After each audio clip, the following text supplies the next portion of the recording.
Hello everyone. Next topic is golden rules of accounting.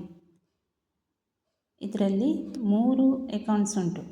Personal account, real account ಮತ್ತು nominal account. ಮೊದಲಿಗೆ ನೋಡುವ personal account. Personal ಅಕೌಂಟಲ್ಲಿ person ಬರ್ತಾರೆ, company ಬರ್ತಾರೆ, firms, institutions etcetera. ಅದರ golden rule ಏನಂತೇಳಿದರೆ debit the receiver, ಯಾವುದೇ person company, receiver debit, credit the ಗಿವರ್.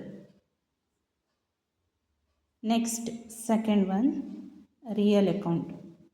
Real ಅಕೌಂಟಲ್ಲಿ ಬರ್ತದೆ ಆ್ಯಸೆಟ್ಸ್ ಆ್ಯಂಡ್ ಗೂಡ್ಸ್.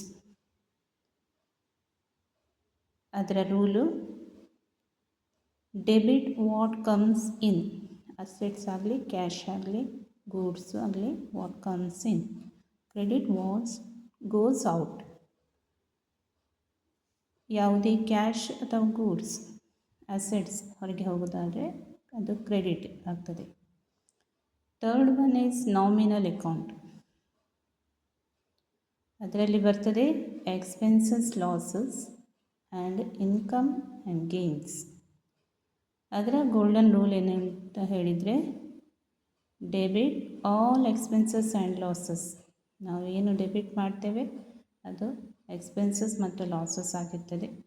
ಮತ್ತು ಕ್ರೆಡಿಟ್ ಸೈಡ್ ಅದು ಇನ್ಕಮ್ಸ್ ಆ್ಯಂಡ್ ಗೇನ್ಸ್ ಆಗಿರ್ತದೆ.